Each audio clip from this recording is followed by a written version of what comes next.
Hi, இந்த financial இயரோட first Saturday, அதாவது ஏப்ரல் 5ஆம் தேதி உங்களுக்கு 3 எக்ஸைட்டிங் வெபினார்ஸ் இருக்கு. Morning 10 o'clock finance fixed income investing in falling interest rate. ரெண்டாவது M2Wல FOMO investing in small cap, இது 11 o'clock. அடுத்தது is it time to invest in NASDAQ, இது மார்னிங் 10 o'clock அண்ட் இது எஸ்பெஷலி ஃபார் சிங்கப்பூர் NRI. இந்த 3 வெபினாருக்கும் நீங்க register பண்றதுக்கான link description or bioல இருக்கு.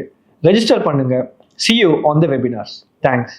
Boring stocks index March review 27 மாதங்களுக்கு முன்னாடி ஆரம்பிக்கப்பட்டதான் இந்த போரிங் ஸ்டாக்ஸ் இண்டெக்ஸ். இந்த இண்டெக்ஸ்ல 2 முறை நம்ம மாற்றங்களை செய்திருக்க வேண்டும். ஆனால் நம்ம 2024ல மட்டும்தான் மாற்றங்கள் செஞ்சோம். 2025ல எந்த மாற்றமும் இதுவரைக்கும் நம்ம செய்யல.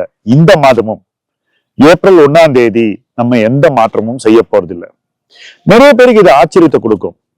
வேணும்னா இருக்கிற ஷேர்ஸை மாத்தி இந்த கம்பெனிஸை வெளியே தள்ளிட்டு வேற கம்பெனிஸை கொண்டு வந்து அதிக ரிட்டர்னை சம்பாதிக்கலாமே, ஏன் இவர் சும்மா அதே ஸ்டாக்ஸோட டிராவல் பண்ணிட்டு இருக்கார் அப்படின்ற கேள்வி எழத்தான் செய்யும். இது நியாயமான கேள்வி.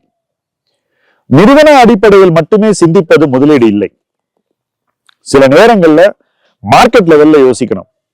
இன்னைக்கு மார்க்கெட்டே வல்னரபிளா இருக்கும் போது நம்ம நிறுவன அடிப்படையில தொடர்ந்து சிந்திச்சுக்கிட்டே இருந்தா அந்த நிறுவனத்தினுடைய வீக்னஸ் நம்மள தாக்கிரும். இன்னைக்கு பல பேருடைய போர்ட்போலியோ இருக்கக்கூடிய வீக்னஸ் நிறுவன வீக்னஸ், அது மார்க்கெட் வீக்னஸ் இல்ல. ஆனா அவங்க நினைக்கிறாங்க அது மார்க்கெட் வீக்னஸ்னு. இது என்னைக்கு புரிஞ்சுக்கிறோமோ அன்னைக்குதான் நம்ம இன்வெஸ்ட்மெண்ட் அடுத்த கட்டத்தை நோக்கி போக முடியும். இந்த போர்ட்போலியோ மூலமாக இதை புரிய வைக்கிறதும் நம்மளுடைய நோக்கங்களில் ஒன்று.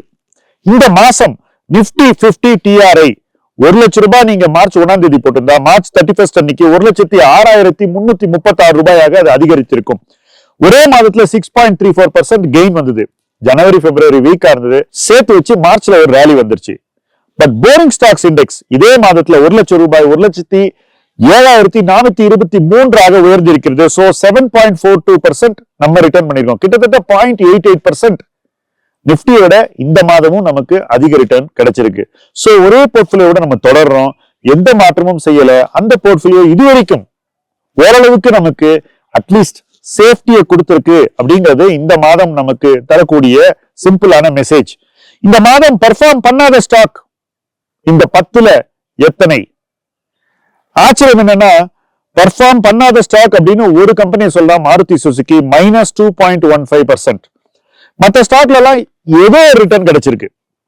இதற்கு அடுத்தபடியாக பெர்ஃபார்ம் பண்ண stock Sun Pharma 3.09% positive return கொடுத்திருக்கு. பட் மற்ற ஸ்டாக்ஸ் எல்லாமே டீசன்ட் ரிட்டர்ன் கொடுத்திருக்கு. சீக்வென்ஷியலா சொல்றேன், HDFC பேங்க் 7.44% அதிகரிச்சிருக்கு. கோல் இந்தியா 10.5% உயர்ந்தது. ரிலையன்ஸ் 8.87% உயர்ந்திருக்கிறது. பாரதி ஏர்டெல் 8.62%. சோ 2 டெலிகாம் கம்பெனியும் கிட்டத்தட்ட ஒரே அளவு அதிகரிச்சிருக்கு. ICICI பேங்க் ரொம்ப நாள் கழிச்சு ஒரு நல்ல பெர்ஃபார்மன்ஸ் கொடுத்திருக்கு, 11.78%. சோ HDFC-யோட கணிசமா இந்த மாதம் ICICI பேங்க் பங்கு உயர்ந்திருக்கிறது. இதற்கு அடுத்தபடியாக லார்சன் அண்ட் டூப்ரோ 9.23% அதிகரிச்சிருக்கு. லார்சன் அண்ட் டூப்ரோக்கு அடுத்தபடியாக பிரிட்டானியா இண்டஸ்ட்ரீஸ் 7.4% உயர்ந்திருக்கிறது. சோ இது எல்லாம் முடிஞ்சு இன்னும் ஒரு ஸ்டாக் இருக்குங்க, சன் பார்மா 9.44% ரிட்டர்ன் கொடுத்திருக்கு. சோ இந்த மாதம் இந்த போர்ட்போலியோல 7-8 பங்குகள் நல்ல பெர்ஃபார்மன்ஸ் கொடுத்திருக்கு. சில பங்குகள் தான் சுமாரா பெர்ஃபார்ம் பண்ணிருக்கு. அதனால ஓவரால் போர்ட்போலியோ பெர்ஃபார்மன்ஸும் ஒரே மாதத்துல 7.42% கொடுத்திருக்கு. இதுல பெர்ஃபார்ம் பண்ணாத பங்குகள் ஒண்ணு மாருதி, இன்னொன்னு நம்ம விட்டுட்டோம், அதுதான் ITC. வெறும் 3.09% தான் இந்த மாதம் ITC-னுடைய பெர்ஃபார்மன்ஸ். சோ சுமாரான பெர்ஃபார்மன்ஸ்னா ITC-யை நம்ம இந்த மாசம் சொல்லலாம். சோ இந்த மாத பெர்ஃபார்மன்ஸை விட்டுட்டு ஜனவரி 2025ல இருந்து என்ன நடந்தது அப்படிங்கறத பார்ப்போம். ஜனவரி 2025 1ஆம் தேதியிலிருந்து மார்ச் 31 வரைக்கும் நிப்டி கொடுத்த ரிட்டர்ன் வெறும் -0.7%. 1 லட்சம் போட்டிருந்தா 99,299 அது மாறியது. பட் போரிங் ஸ்டாக்ஸ் இண்டெக்ஸ் இந்த பீரியட்லயும் ஒரு சின்ன பாசிட்டிவ் ரிட்டர்ன் கொடுத்திருக்கு, 0.46% அதிகரிச்சிருக்கு. சோ ஜனவரி பிப்ரவரியில மார்க்கெட் கீழே போயிட்டு மேல வந்தது, போரிங் ஸ்டாக்ஸ்க்கு பெரிய தாக்கத்தை கொடுக்கல, நிப்டிலையும் பெரிய தாக்கத்தை கொடுக்கல அப்படின்னு தான் நம்ம புரிஞ்சுக்கணும்.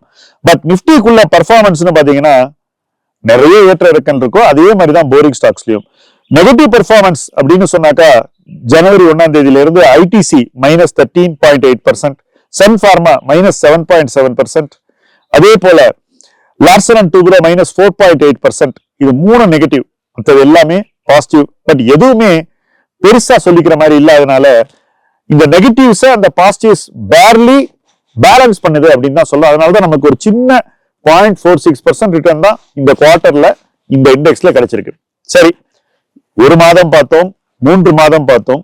துவக்க நாளில் இருந்து ஜனவரி 1, 2023 இருந்து இன்று வரைக்கும் இந்த போரிங் ஸ்டாக்ஸ் இண்டெக்ஸ்ல என்ன நடந்தது அப்படிங்கறத பார்ப்போம். நீங்க ஜனவரி 1ஆம் தேதி 2023 1 லட்சம் போட்டுதான் இன்னைக்கு அதனுடைய மதிப்பு 1,68,680 ரூபாய். இந்த போர்ட்போலியோல நீங்க அடைந்திருக்கக்கூடிய ரிட்டர்ன் நிப்டியை விட கணிசமா அதிகம். நிப்டி 50 டிஆர்ஐல 1 லட்சம் அன்னைக்கு போட்டிருந்தீங்கன்னா 1,33,152 ரூபாய்.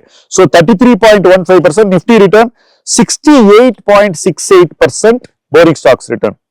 மறுபடியும் நம்ம இதன் மூலமாக என்ன புரிஞ்சுக்கிறோம்னா, நிப்டிக்குள்ள வரக்கூடிய நிறுவனங்கள் நிப்டிய ஸ்ட்ராங் ஆக்கிறதுக்கு பதிலாக வீக் ஆக்கலாம் அப்படிங்கறத நம்ம புரிஞ்சுக்கிறோம். இப்போ நம்ம இந்த இண்டெக்ஸ்ல எதையுமே உள்ளேயும் கொண்டு வரல, வெளியும் கொண்டு போகல.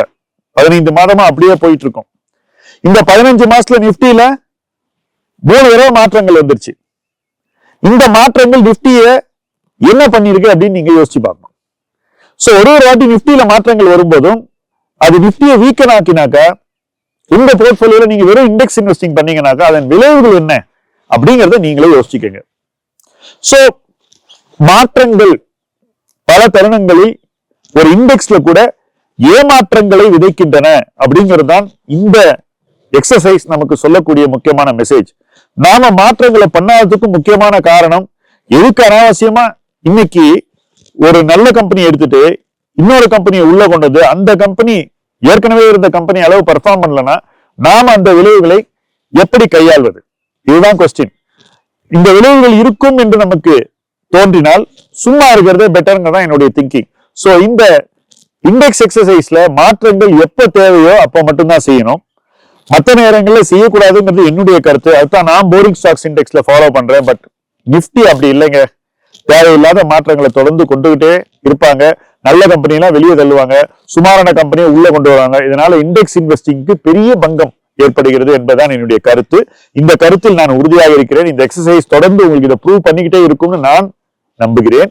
அப்படி என் நம்பிக்கை வீண் போனாலும் பரவாயில்லை, உங்களுக்காக நான் மகிழ்ச்சி அடைவேன். ஏன்னா நிறைய பேர் இண்டெக்ஸிங் பண்றீங்க, உங்களுக்கு நல்ல ரிசல்ட் கிடைக்கணுங்கிறத நம்ம எல்லாருடைய நோக்கமாகவும் இருக்கணும். பட் நிப்டி 50 இன்று இருக்கக்கூடிய காம்போசிஷன் படி இங்க இருந்து நல்ல ரிசல்ட் கொடுக்கணும்னா சில கம்பெனிஸ் ஹெவி லிஃப்டிங் பண்ணணும். மோசமான பெர்ஃபார்மன்ஸ் கொடுக்கக்கூடிய கம்பெனிக்கும் சேர்த்து வச்சு இந்த கம்பெனிஸ்ல உங்களுக்கு ரிசல்ட் கிடைக்கணும்.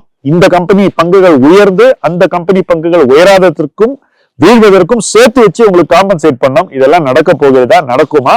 தொடர்ந்து போரிங் ஸ்டாக்ஸ் இண்டெக்ஸுடன் இணைந்து பயணிப்போம். முதலீட்டு களம் உங்கள் களம். நன்றி.